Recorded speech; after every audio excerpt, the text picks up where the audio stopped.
Por amenorreas, por amenorreas, se entiende que es un trastorno, amenorreas, se entiende que es un trastorno en la ausencia de la regla.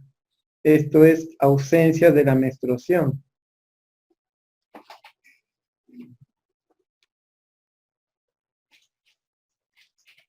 Entonces, esta es otra patología en la mujer en edad fértil. La mujer deja de reglar. La mujer que está en etapa de menstruación deja de reglar de manera anormal o fisiológica, ¿sí? Las amenorreas pueden ser distinguidas en dos grupos. Amenorrea primarias. La amenorrea primaria tiene dos condiciones. Es aquella mujer mayor a 14 años, mayor o igual a 14 años, pero que no presenta caracteres sexuales secundarios ausentes. Es decir, usted la ve, es una jovencita con crecimiento, con un pobre crecimiento. Recuerden que los estrógenos estimulan el desarrollo también óseo en los discos epifisiarios, no han crecido en el tiempo, no tiene vello púbico, no tiene mamas, no ha desarrollado los botones mamarios, es una niña grande para que me entienda. Entonces no hay caracteres sexuales secundarios visibles y tiene 14 o más años. Esa es la primera definición de amenorrea primaria. La segunda es aquella dama que ya es mayor de 14 años, mayor igual a 14, a 16 años, perdón, tiene caracteres sexuales secundarios presentes, los tiene, ¿sí? Mama, vello púbicos, pero no regla. Esta distinción que tome en cuenta la edad 14 y 6 años, resalta lo siguiente, que se haga la búsqueda lo más tempranamente en la mujer. La idea no espera que llegue pues a los 15, 16, 17, 18 años, no. ¿Por qué? Porque mientras más dejamos pasar tiempo, se pierden oportunidades para un adecuado abordaje o manejo de esa paciente. Luego tenemos la amenorrea secundaria. La amenorrea secundaria, en la cual también tenemos dos definiciones. Aquí no hay forma de perdernos. La amenorrea secundaria es aquella que en la mujer que anteriormente reglaba. En la amenorrea primaria nunca arregló. La amenorrea secundaria es aquella mujer que normalmente reglaba y de pronto se le va la regla. Para eso te considera dos definiciones. En una mujer con ciclos regulares presentes, dice ausencia en 3 meses o 3 ciclos ausentes. No haber regla por más de 3 meses o 3 ciclos regulares, amenorrea secundaria. Y la otra definición es para aquellas que tienen ciclos irregulares. Ciclos irregulares. Para los ciclos irregulares dice más de 6 meses sin reglar, ¿sí? Más de 6 meses sin reglar o 3 ciclos sin reglar.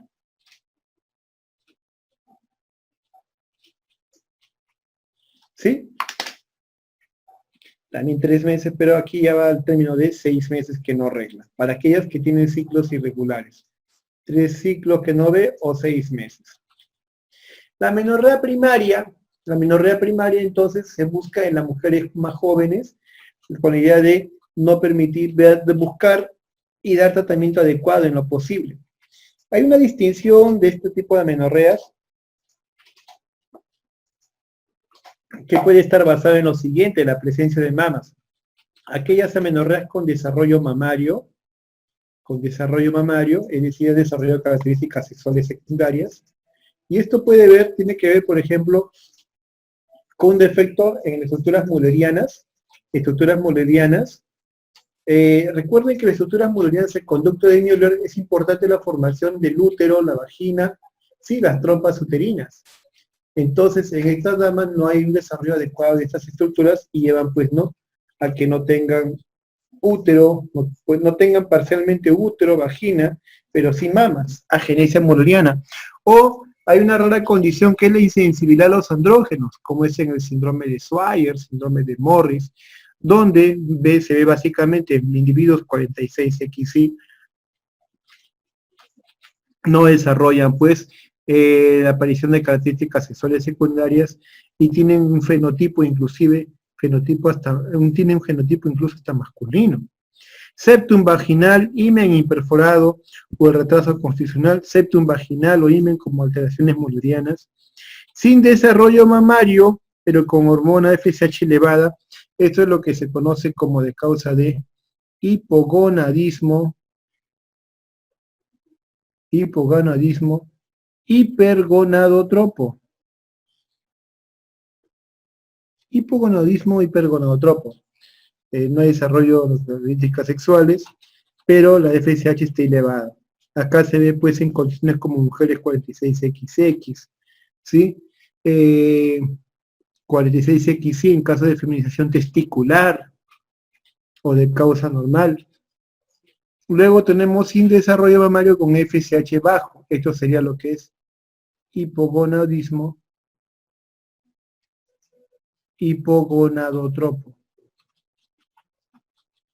Acá tenemos el retraso constitucional, no crece, no desarrolla, prolactinomas, el síndrome de Kallmann, diversas afecciones del sistema nervioso central, estrés, pérdida de peso, anorexia, síndrome de ovario poliquístico, hiperplasia adrenal congénita pueden ser las causas. Otra forma también de entender en etiología, que es más funcional para los exámenes que han estado preguntando, es, ¿cuál es la primera? No hay pierde, la disgenesia gonadal. La disgenesia gonadal. Y la disgenesia gonadal engloba un buen grupo de cromosomopatías. A la cabeza es el síndrome de Turner, en el cual vamos a ver a una dama con el componente cromosómico 45XO. Es decir, no ha expresado un cromosoma X. Es dama, pero tiene un infantilismo notable en el desarrollo de sus estructuras sexuales, trato reproductor, no funcionante. Esa es la causa más frecuente. Hay otras causas de disgenesia gonadales. Las segundas tienen que ver, solo Turner dice que encierra más de 30-40% en estadística, así que es el causa más frecuente. En el segundo son trastornos estructurales. Básicamente en trastornos estructurales tenemos defectos mullerianos. Ahí en los trastornos mullerianos están lo que es el himen imperforado, tabique vaginal, septos, que van a llevar a la incapacidad, pues, ¿no?, de tener estas estructuras sexuales, ¿sí? Entonces, de esta forma categórica es la más usualmente enfocada para efectos de los exámenes, ¿no? Esta otra que estoy comentando, si bien es académica, en la que enseño libros, también hay que tenerla en cuenta. ¿Cómo se hace el estudio de una mujer con amenorrea primaria? La historia clínica es importantísimo, andando en el hecho de que se ha arreglado en algún momento y si no, el examen físico, reconocimiento de los genitales externos, tiene vulva, tiene introito, tiene himen, tiene vagina. Por último, se complementa muy bien eso con la ecografía, el dosaje hormonal. Entonces, si hay caracteres sexuales secundarios presentes, si hay caracteres sexuales secundarios presentes, ¿sí? Si los hay que hacer la ecografía para confirmar la presencia de útero, ¿sí? De útero. Si no está, hay que hacer un cariotipo y de repente estamos ante una insensibilidad a los andrógenos, 46XY. O es una dama, no tiene útero y tiene una genesia mulleriana. O el útero está presente, pero tiene aquí básicamente trastornos en la salida, ¿no? Himen imperforado, tabique vaginales que no hacen que salga la regla. Esa es una forma de buscar, ¿no? Miren cómo se complementa el examen clínico y la ecografía. Otra forma es que no tenga características sexuales, no hay mamas, no hay pezones, entonces la búsqueda aquí orienta a hacer la determinación hormonal de LH-FSH. LH-FSH bajo, por debajo de 5, eso es lo que es un hipogonadismo hipogonadotropo. Si está por encima de 20 FSH y 40 LH es un hipogonadismo hipergonadotropo, y ahí hay que hacer, dice la sugerencia, un cariotipo buscando 46X agenesia gonadal, disgenesia gonadales, o 45X o síndrome de Turner. Son formas de abordaje de cómo llegar al diagnóstico de amenorrea primaria.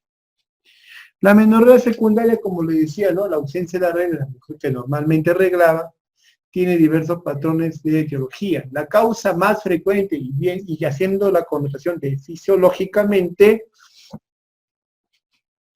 la primera causa y hay que ser honesto en decirlo esto, fisiológica, es básicamente el embarazo. El embarazo, una de las causas más fuertes en esta entidad. Acá podemos tener una distinción bien sui generis, sí, bien particular en los grupos. Tenemos como con hipogonadotropo, disminución del peso, anorexia, estados consuntivos de pérdida de peso, actividad física intensa llevan a disfunción hipotalámica, anovulación crónica, pueden constituir causa. Cuando hay un hipergonadotrofismo, en el caso de mujeres con calotipo anormal, un prolactinoma, o de causa anatómica como es el síndrome de Asherman cuando ha perdido el endometrio.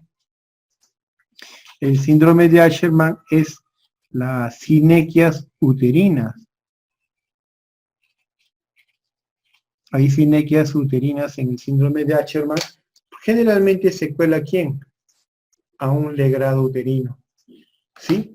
Entonces, síndrome de Asherman en el legrado uterino, le hacen un legrado muy intenso, y esto hace que en ese endometrio lacerado se produzcan sinequias adherencias. Estados hiperandrogénicos también, como tumores ováricos, ¿sí? Hiperplasia adrenal congénita o de causa idiopática. Este es un enfoque para hacer el estudio de la menorrea secundaria, ¿sí? En lo que sería, ¿no? Descartar en toda mujer si hay un embarazo. No hay embarazo, entonces hay que determinar niveles de prolactina y TSH.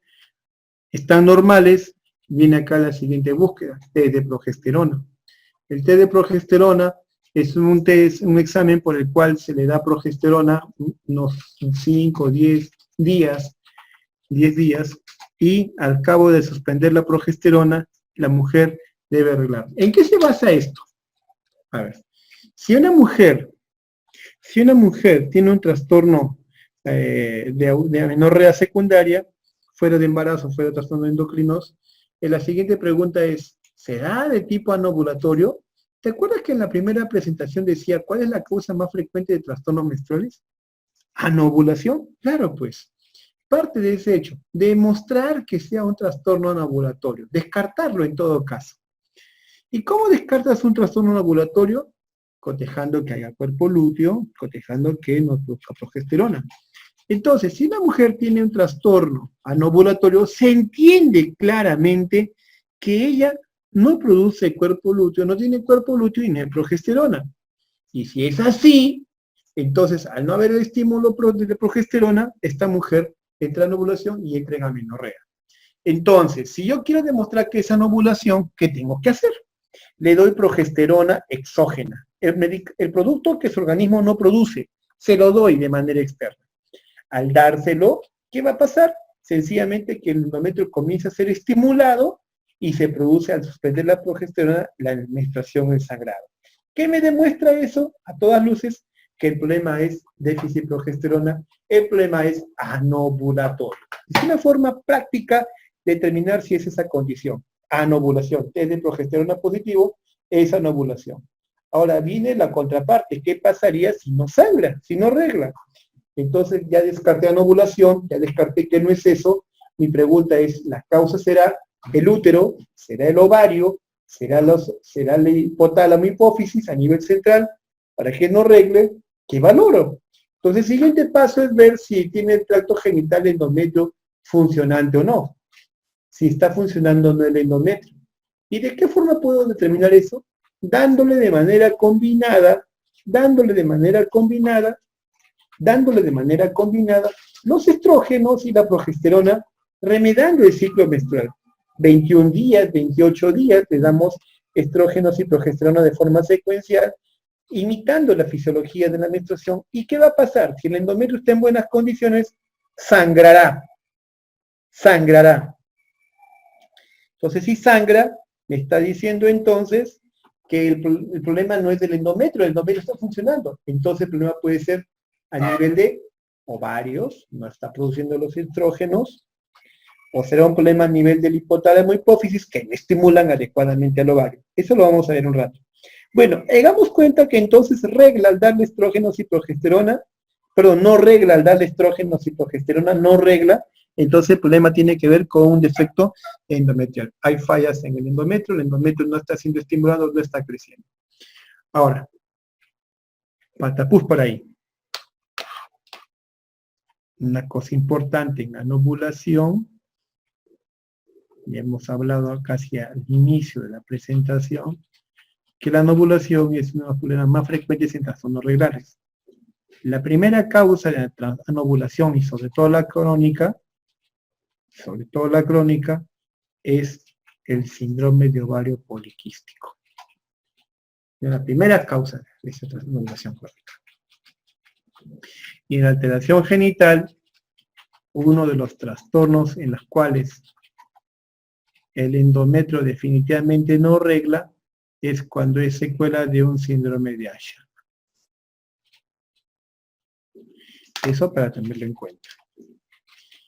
Bien, les decía entonces que al darle estrógenos, progesterona sangra, comienza a arreglar. Entonces acá mi discusión viene, pues ¿está funcionando bien o no el ovario? Le mido la FSH y LH. Le mido la FSH y LH. Si vemos que al darle FSH y LH está elevado, significa que la hipófisis está produciendo más gonadotrofinas porque el ovario no quiere responder. Eso significa que la alteración es principalmente ovárica. El ovario ya no responde a la FSH y el hipófisis, en un afán de sopesar esto, estimula más,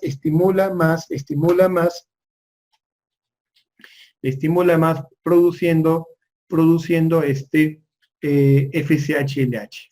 En estos casos, alteración ovárica, la causa más frecuente es, ¿no? Lo que se conoce como insuficiencia ovárica precoz, o esto es menopausia precoz, para mencionar, menopausia precoz. El otro, ¿sí? La menopausia precoz o falla ovárica precoz. Ahora, la medición del HFSH encuentra que está baja, entonces lo que habría que hacer es el test de GNRH. Es ver si la causa es descartar es en hipotálamo hipófisis. Le doy GNRH exógeno y si veo que sube la FSH es porque el hipotálamo no lo está produciendo. Entonces el defecto es hipotalámico. Si al darle GNRH no sube la FSH, el problema no es hipotálamo, es la hipófisis que no está respondiendo, no responde. Y ahí entra la discusión qué tipo de trastorno a nivel hipotalámico hipoficiario es. Bien, en esa tabla se reduce las diversas combinaciones que se emplean en estos test de progesterona, estrógeno, progesterona, para hacer la prueba de anovulación o trastorno del ciclo, ¿no? Del endometrio.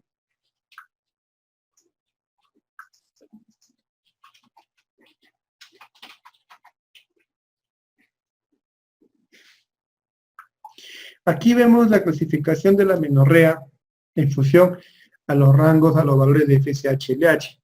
Yo le decía que una mujer en edad, rangos que están por debajo de 5 unidades para FSH y LH, eso es hipogonadismo, hipogonadotropo. Hipogonadismo, se ve la prepuber en difusión hipófisis hipotalámica, y cuando se ven rangos elevados de 20 o 40, ese es hipogonadismo, hipergonadotropo. Hipergonadotropismo, que se ve la posmenopáusica en la falla ovárica.